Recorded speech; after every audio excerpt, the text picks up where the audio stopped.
Ассаламағалейкум, құрметті көрермен, эфирде шығыс ақпарат жаңалықтар жобасы, бағдарлама тізгіншісі Қуаныш Рахметоллаұлы. Біздің жобамыз еліміздің ірі тау-кен металлургиялық компаниясы Казцинктің техникалық қолдауымен жүзеге асып жатқанын естеріңізге сала кетейін. Алдымен аңдатпа. Ұлттық киім, салт дәстүр мен ойындар наурызда ғана керек пе? Шет елде тұратын қазақтар наурыз мерекесін қалай атап өтуде? ақш пен Түркияда тұратын қазақтармен сұхбаттасып білген едік. Қазақстан ұлттық құрамасы небәрі 150 мың халқы бар елмен жолдастық кездесу өткізіп жеңіске жетті. Шығыс Қазақстан полицейлері мал ұрлаған адамды ұстады.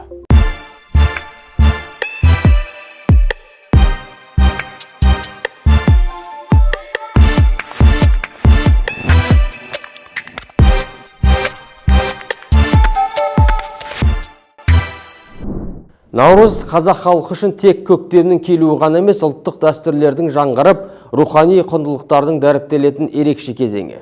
Бұл күндер ұлттық киім киюді әдетке айналдырып, алаңдарда алдыбақан құрылып, халықтық ойындар ұйымдастырылып, ұлттық салт дәстүр жаңғырады. Қызғу, асық ату, арқан тарту сынды ойындар ойналады. Бірақ бұл көріністер тек наурыз мерекесімен ғана шектеліп, басқа уақытта назардан тыс қалып қояды. Алайда бұл үрдіс тек неге наурыз мерекесімен ғана шектеледі? Басқа айларда ұлттық киім киіп, дәстүрлерімізді ұлықтауға не кедергі деген сұрақ туындары анық. Қазақтың ұлттық киімі ұлтымыздың тарихы мен болмысын бейнелейтін құнды мұра. Дегенмен бүгінгі қоғамда оны тек наурыз мерекесінде киетін мерекелік киім ретінде қабылдау қалыптасқан. Дәстүрлі шапан, камзол, тақия мен сәукеле халқымыздың болмысын бейнелейді. Бірақ бүгінде ол тек театр сахнасында, мерекелік шараларда немесе наурыз мейрамда ғана көрініс табады. Ұлттық киімді күнделікті өмірде кию көпшілік үшін үйреншікті емес. Кейбір адамдар оны заманауи стильмен үйлестіре алмаймыз деп ойлайды. Ал шын мәнінде ұлттық ою өрнекпен көмкерілген көйлек, камзол немесе бешпент кез келген заманауи үлгідегі киіммен жарасымды үйлесуі мүмкін. Қайырлы күн, қадірлі көрермен. Бүгін біз ерекше образдамыз, көздің жауын алатын ұлттық киіммен шықтық. Неге дейсіздер ме? Себебі өскемендіктердің ұлттық киімге деген реакциясын тексереміз. Ендеше кеттік. Жанға тауа мөлдір таза суын іштім бұлақтың. Адалдықты, адамдықты жүрегіммен ұнаттым. Ахоу, ахоу, жеке дара шапқан оза жүрік менің құмарым. Әсемән мен тәтті күй ғой шын өмірлік зыңарым. Ахоу, ахоу, ахоу, арғымақтың шабысында, астын судың ағысында, барды қайтпас ағысында, қырандай самғар, мәңгілік рухым бар.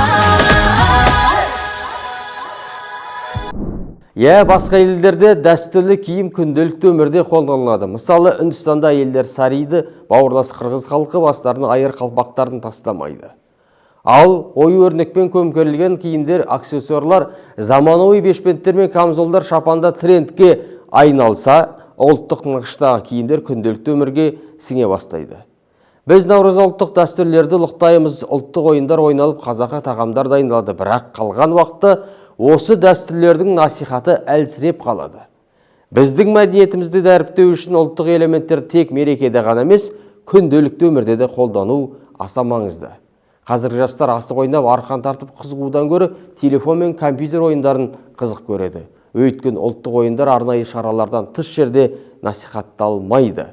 Қазақтың салт дәстүрлері мен әдет-ғұрыптар тек наурызда ғана емес, жыл бойы насихатталу керек. Телебағдарламалар, әлеуметтік желі мен білім беру орындары осы уақытта тұрақты жұмыс жүргізуі тиіс.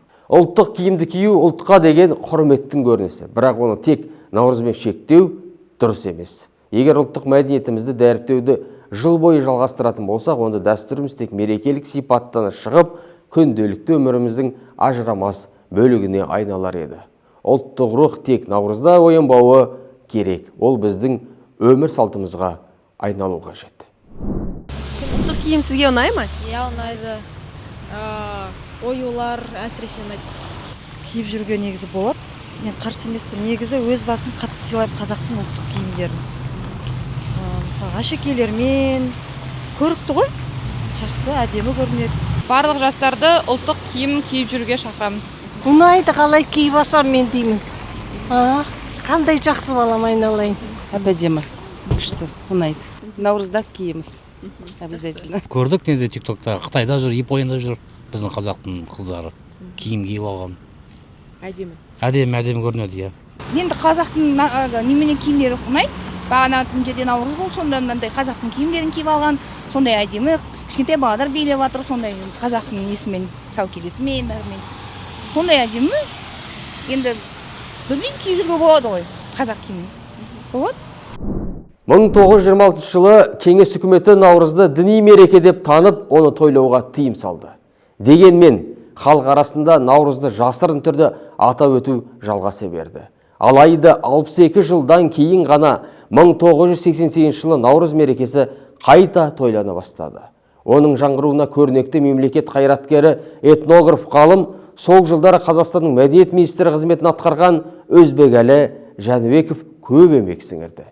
Әлде сөйбесі сөгілмей тұрған кеңес дәуірінің кезінде 1988 жылдың 22 наурызынан бастап наурыз мерекесі Өзбекәлі Жәнібектің тікелей атсалысымен Қазақстанда қайтадан ресми түрде атала бастады. 1991 жылы Қазақстан тәуелсіздігін алғаннан кейін наурыз мемлекеттік деңгейде атап өтілетін ұлттық мереке болып бекітілді. 2009 жылы мерекенің ауқымы кеңейіп, 21 және 23 наурыз алаңында 3 күн қатарынан тойланатын болды. Ал 2024 жылдан бастап мемлекет басшысы Қасым-Жомарт Тоқаевтың тапсырмасына сәйкес елімізде наурыздама тұжырымдамасы бекітілді. Аталған тұжырымдама негізінде ұлыстың ұлы күні наурыз мейрамы елімізде 14 наурыздан бастап тойланатын болды. Көрісу күнінен бастап алатын мерекелік іс-шаралар 20 наурызға дейін жалғасады. Әрбір күн белгілі бір тақырыптық негізге бекітілген. Ең бастысы 10 күн бойы өтетін салтанат ізгі амалдарға, мәдени сауық кештер мен әдет ғұрпымыздың салт дәстүрімізді дәріптеуге арналмақ. Тақтардың, үйсіндердің, одан кейінгі жаңа қазақ хандығында да осы мереке мерекеленген. Бұл туралы тарихи деректерде, көне жазба деректерде, 11-12 ғасырлардағы түркі деректерінде осы мереке туралы айтылады. Бұл мерекенің тағы да бір әлеуметтік маңызы осы наурыз мерекесінде қазақ халқы көптеген жаңағы амал тәсілдерді жасаған. Олар мысалы бір-бірімен төс қағысып амандасу, яғни ұзақ уақыт көрмеген туысқандарын, таныстарын осы мерекеде қарсы алу. Одан екінші бір нәрсе жақсы дүние, осы жаңағы аққа, айттым ғой, қолы жетеді, малдың аузы көкке жеткен кезде ұзақ уақыт бойы өзінің сырын аша алмай жүрген қыз-жігіттер бір-біріне сыйлық жасаған. Мысалы, қызға сезімін білдіру үшін пілдің, жаңа тағы да басқа ірі жануарлардың сүйектерінен айна тарақ жасаған. Және оны қызға сыйлаған кезде ол сезімін білдіреді, оны селт еткізер деп атаған. Ал керісінше қыз балалар өзінің жаңағы осы жігітке деген көңіл қошын білдіру үшін жаңа туған малдың уызына ет қосып пісіріп, үйқашар тағамын дайындаған. Бұл да бір дәстүрдің ерекшелігі. Және осы наурыз мерекесінде алтыбақан құрылған, сал серілер жаңағы ауыл-ауылдарды аралап жарапазан айтқан. Жарапазанның да өзінің ерекшелігі бар. Ол жаңағы сол үйдің адамына құт береке тілейді, халықтың амандығын тілейді. Халқымыз қашанда әз наурыз мерекесін ұлықтап ерекше тойлайды. Шетелде тұрып жатқан немесе білім алып жүрген қазақ студенттері үшін де бұл мерекенің орны бөлек. Ел асып мейрамды ескерусіз қалдырған емес, береке бірліктің үлгісін көрсетіп жұдырық болып жұмылып, наурызды бір үйдің баласындай атап өтіп жүрген мұхиттың арғы жағында, дәлірек айтсақ, солтүстік Каролина штатының Шарлотт қаласында тұратын Қуат Ахметовті наурыз мерекесімен құттықтап сұхбат құрған едік. Жалпы наурыз мейрамын жақсада өтеді.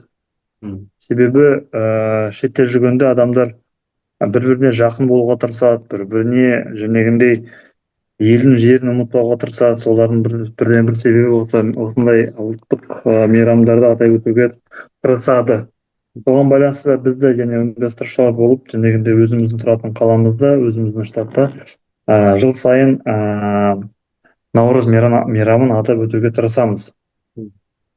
Себебі ол жаңағы біздің жас балаларға да мүмкін, жастарға да үлгі болсын деп, көрсін, білсін деп деген мақсатта жасайтын іс-шара.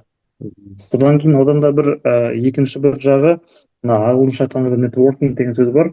Ол адамдарды бір-бірімен таныстыру, табыстыру, байланыстыру. Көптеген жастар келіп жатыр бізге көшіп, елден әртүрлі жолдармен осы жаққа дүниенің барлығын басын бір жерге қосу ылғи да келе бермейді. Осындай үлкен мероприятияда, үлкен осындай жиындарда көп адамдар бір-бірлерімен танысып, біздің қазақтар бір-бірлерімен байланысып, кейін жаңағындай ортақ жұмыс болсын, немесе ортақ кәсіп болсын, немесе жұмыс іздеп жүрген адамдар жұмыс табады, үй іздеп жүрген адамдар үй табады дегендей сондай мақсатта жасалатын іс-шаралар бұл. Қазір өзіңіз тұратын штатта қанша отбасы тұрады? Сіз келгенде қанша отбасы тұрып еді? Жыл сайын көбейіп жатыр қазақтар. Иә, Аллаға шүкір, қазақтардың саны көбейіп жатыр. Мен келгенде ол 6 жылға кетті, 2019 жылға келген болатын. Ол кезде шамамен 5-10 отбасы болған қазақтар. Қазір нақты санын білмедік, бірақ шамамен 350-дей отбасы тұрып жатыр біздің қаламызда. Біздің қаламыз негізі ондай үлкен қала емес, шағын ғана қала. Енді 1 миллиондай халқы бар. Бұл Американың есебінен бұл біздің қала шағын қала деп саналады. Жалпы енді Наурыз мерекесін атап өтудегі ерекшеліктер қандай? Жалпы қазақтар ұлттық киімдерін киіп келе ме? Біздің ұлттық жалпы салт дәстүрлер көрсетіле ме? Енді тағам жағы қалай? Наурыз көже ішесіздер ме? Сол туралы айтып өтсеңіздер. Қаншалықты қызықты атап өтесіздер? Әрине, Наурыз көже ол бірден-бір жаңағындай ұлттық тағам болғандан ол жасаймыз, әрине. Наурыз көже, бауырсақ, жаңағындай ет, жаңағындай палау пісірамыз дегенде, ол ұлттық тағамдар, ол бірден-бір болатын зат, онсыз болмайды.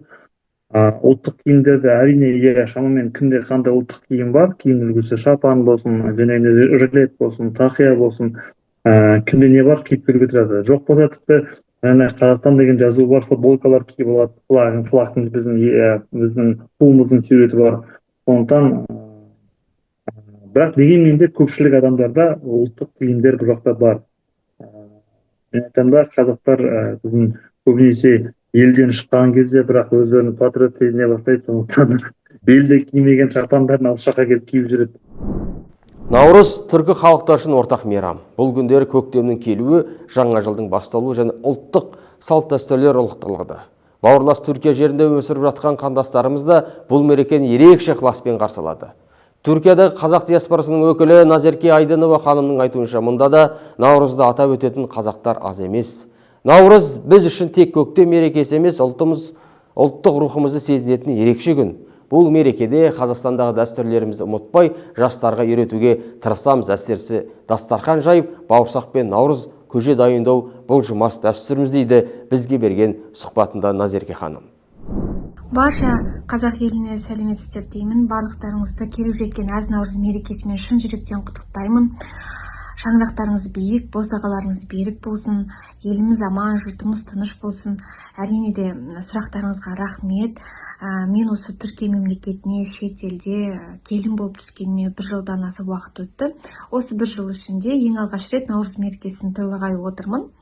Бұл мереке біздің қазақ еліндегі мерекелермен өте айрықша ерекшеліктері бар. Яғни мүлдем Түркия мемлекетінде тойланбайды деп айтсам да болады. Себебі бұл ұмытылып бара жатқан мерекелердің бірі болып табылады. Ал біздің қазақ елінде әрине бұл жылдан жылға дамып келе жатыр. Осы жас ұрпаққа, жас өскелең жастарға арнайы 10 күндік наурызнама бағдарламасы ұмытылып бара жатқан дәстүрлерді көрсетіп, жаңғыртып жатыр. Бұл өте үлкен қуаныш. Мен тарапымнан шет елде жүрген адамға әлеуметтік желілерден қарап, бақылап, мақтанып отырамын. Әрине де осы Түркия елінде де осындай болса екен деп қалайды адамдар, бірақ та бұл жерде соншалықты үлкен дәрежеде атап өтілмейді, тек қана бір-бірін құттықтап қана қояды. Наурыз мерекесі түрік елінде ұмытылып бара жатқан мерекелердің бірі болып табылады. Осыдан 10 жыл, 15 жыл бұрын мектептерде, оқу орындарында, университеттерде тойланатын еді, ал қазір мүлдемден ұмытылып бара жатыр. Тек қана осы Түркияның таулы аймақтарында, ауылдық жерлерде, көне тарихи жерлерде бұл наурыз мерекесі тойланады. Және де бір ерекшеліктерінің бірі, және де туысқандардың айтуы бойынша, бұл мерекеде оттан секіру үрдісі бар екен, дәстүрі бар екен. Сол кішкентай балалар оттан секіріп ойын түрінде көрсетеді екен. Бұл деген жаңару, жаңа өмірге келу деген мағынада, жаман энергиядан құтылу деген секілді мағынада екен. Ал мен өз тарапымнан 22 наурызда енді өзімнің қазақилығымды барша түрік еліне көрсеткім келіп, көршілерге, туысқандарға наурыз көже ұсынғым келеді. Бауырсақ, ұлттық тағамдардан ауыз түйсін деп үлкен дастархан жайып, көршілерге таратып, сөйтіп наурыз мерекесін тойлағым келіп отыр. Яғни ол сондай нәрсе жоспарда бар. Қаладағы орталық алаңдарда киіз үйлер тігіліп, түрлі мәдени шаралар ұйымдастырылады. Алайда мереке аяқталған соң бірден сол киіз үйлер жиналып, алаңдар босап қалады. Ал егер бұл киіз үйлер мерекеден кейін де бір айдай тұратын болса, өскелең ұрпаққа ұлттық мәдениетті тереңірек танытуға мүмкіндік тумас па еді деген сұрақ туындайды. Мысалы, жаңа жылдық шыршалар қалаларда мерекеден кейін бір ай бойы тұрады. Бұл адамдарға мерекелік көңіл-күй сыйлап қана қоймай, дәстүрлі безендіруді тамашалауға мүмкіндік береді. Дәл сол сияқты киіз үйлері тек наурыздың символы емес, қазақ халқының тарихын, тұрмысын және мәдениетін көрсететін шаң ретінде қызмет етуі тиіс. Қолөнер шеберлерінің көрмелері ұйымдастырылса, жастар киіз үйде өткізілетін түрлі шеберлік сабақтарына қатыса алса, бұл мәдениетімізді жаңғыртудың маңызды қадамы болар еді. Әйтпесе, қазіргі таңда жастардың басым бөлігі киіз үйдің құрылысын, оның ішкі жабдықтарын және ондағы тұрмыстық ерекшеліктерді білмейді.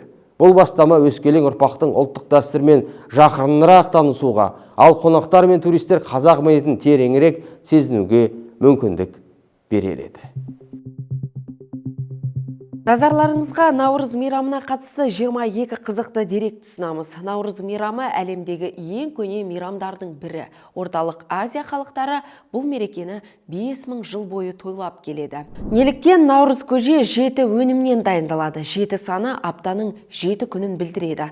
Бұл санның мәні өте терең. Мереке кезінде ақсақалдарға наурыз көжеге толы 7 кесе ұсынылған. Сондай-ақ мейрамда 7 үйден наурыз көже ішкен адамның жылы сәтті әрі берекелі болады деген сенім бар. 18 ғасырға дейін наурыз ежелгі Грекия, ежелгі Рим, Ұлыбритания және ежелгі Русия тойланғаны туралы мәліметтер бар. Жылбасы мерекесі туралы ақпарат байырғы және орта ғасырлық авторлардың еңбектерінде кездеседі. Наурыз мейрамы діни мереке емес, бұл жаңару мерекесі, қытымыр қыстың сәтті аяқталуы, жаңа жыл мерекесі. Бұл мерекеде адамдар бірін-бірі құшақ жая қарсы алады, ізгі тілектер айтады. Мерекенің пайда болу тарихында көптеген қарама-қайшы пікірлер бар. Дегенмен наурыз мұсылмандық пайда болғанға дейін тойланды. Кейбір ғалымдар оның шығу тарихын зороастризм және пұтқа табынушылықпен, ал кейбірі Парсы патшасының жорықтарымен байланыстырады. 1926 жылы дінге қарсы науқан және өткеннің сарқын шақтарынан құтылу барысында наурызды тойлауға тыйым салынды. Ауылдық жерлерде және жекелеген отбасыларда дәстүрлі көктем мерекесі тойлана бергенімен мереке ресми түрде 1988 жылы қайта оралды. Ежелде наурызды тойлау атқан таңды қарсы алумен басталатын мейрамда бұлақ көрсең көзін аш дәстүрлі міндет еді. 22 наурыз ресми туған күні жоқ, барлық қазақтар үшін туған күн болып саналды. Кеңес заманында көктемнің 1 айында дүниеге келген балалардың туған күні 22 наурыз деп жазылды. Егер мереке күні қар жауып тұрса, онда бұл жақсылықтың белгісі болып саналады. Бізге жеткен қазақ аңыздарында қыздың сұлулығын наурыздың ақ қарына теңеген. Мереке кезінде бейтаныс адамдар ас ұсынса да бас тартпау қажет деп саналды. Әйтпесе бір жыл кедейлікте өмір сүруің мүмкін деген наным болған. Наурыз айында көбіне үлкен бауырсақтар пісірілген. Бауырсақ не ғұрлым үлкен болса, со ғұрлым жыл байлыққа толы болады деген түсінік бар. Наурыз Біріккен ұлттар ұйымының бас ассамблеясының шешімі бойынша әлемдік мереке. 2010 жылдың 23 ақпанында бас ассамблея 21 наурызды халықаралық наурыз күні деп таныған қарар қабылдады. Наурызды таза жүрекпен қарсы алған жанның жылы сәттілікке толы болады деген сенім бар. Қазақстанда наурыз ең ұзақ мерекелердің бірі. Ол ресми түрде 3 күнге созылады. Қазақстанның кейбір қалаларында, мысалы Алматыда мереке кезінде наурыз көже тай қазандарда пісіріледі. Кез келген адам одан тегін дәм тата алады. Ежелде наурызға қараған түні от пен тазару рәсімі өткізілген. Адамдар екі оттың ортасынан өтетін. Қазақстанда оңтүстік өңірлерде мереке алдында ағаш егу әдетке айналған. Бұл рәсім ұзақ өмір сыйлайды деп есептеледі. Кейбір өңірлерде жас және әдемі болу үшін бетті бұлақ суымен жуу әдетке айналған. Наурыздағы қызыққа толы спорт түрі күрес. Күресте жеңіске жеткен палуан жыл бойы ауылдың ең мықты жігіті болып саналды. Наурыз сөзі парсы тілінен аударғанда жаңа күн дегенді білдіреді. Нау жаңа, руз күн. Бұл күнтізбелік жылдың 3-ші айы, көктемнің басы. Мерекені қазақтар әз наурыз мейрамы деп атайды. Егер наурызға келген алғашқы қонақ жақсы адам болса, онда жылда сәтті болады деген сенім бар. Футболдан Қазақстан құрамасы әлем чемпионатына іріктеу ойындары алдында Анталияда өтіп жатқан оқу-жаттығу жиын аясында Солтүстік Америкада орналасқан халқы небәрі 150 мың адам ғана құрайтын әйгілі нидерландық маман Дик Адвокат жаттықтыратын Кюрасауамен жолдастық кездесу өткізіп, 2-0 есебімен ұлттық құрама жеңіске жетті. Екі тараптың келісімімен кездесу жабық форматта өтті. Тек ойын нәтижесі жарияланды. Қарсыластар қақпасына Максим Самародов пен Асхат Тағыберген гол салды. Айта кетейік, 2026 жылғы әлем чемпионаты іріктеу сатысында Қазақстан құрамасы G тобында сынға түседі. Қарсыластары Бельгия, Уэльс, Солтүстік Македония және Лихтенштейн. Матчтар 2025 жылдың наурызында басталып, қараша айында аяқталады. Алдымен құрама жігіттері 22 наурызда сырт алаңда Уэльспен кездесті. 25 наурызда Лихтенштейнге қарсы ойнайды. Алдағы ойындарда жігіттерге сәттілік тілейміз. Шығыс Қазақстан облысы аудандарының бірінен полиция қызметкерлері еркін жайылымнан ұрланған 7 ұсақ мал ұрлығын ашты. Жалпы келтірілген шығын мөлшері 400 мың теңгеден асты. Аталған факті бойынша полиция қылмыстық іс қозғады. Жедел іздестіру шаралар барысында күдікті анықталды. Тергеу іс шаралардың нәтижесінің оның қылмысқа қатыстылығын дәлелдейтін заттар, айғақтар тәркіленді. Қазіргі уақытта ол уақытша ұстау изоляторына қамалды. Шығыс Қазақстан облысының полиция департаменті мал иелеріне арнайы белгіленген жайылымдарды пайдалануды, жануарларды қараусыз қалдырмауды, әсіресе түнгі уақытта таңбалау, чиптеу әдістерін қолдануды және жайылым маңында күдікті адамдарды мен көліктерді байқаған жағдайда дереу полицияға хабарлауды ескертеді. Құрметті көрермен, сіз әлеуметтік маңызды оқиғаның куәсі болсаңыз, фотосуреттер мен видеоларды экранда көрсетілген телефон нөміріне жібере аласыз. Ал жобамызға қолдау көрсеткен Казцинк компаниясына алғысымызды білдіреміз. Әр істеріңіз берекелі, әр күндеріңіз мерекелі болсын. Ұлыс оң болсын, әз наурыз құтты болсын ағайын.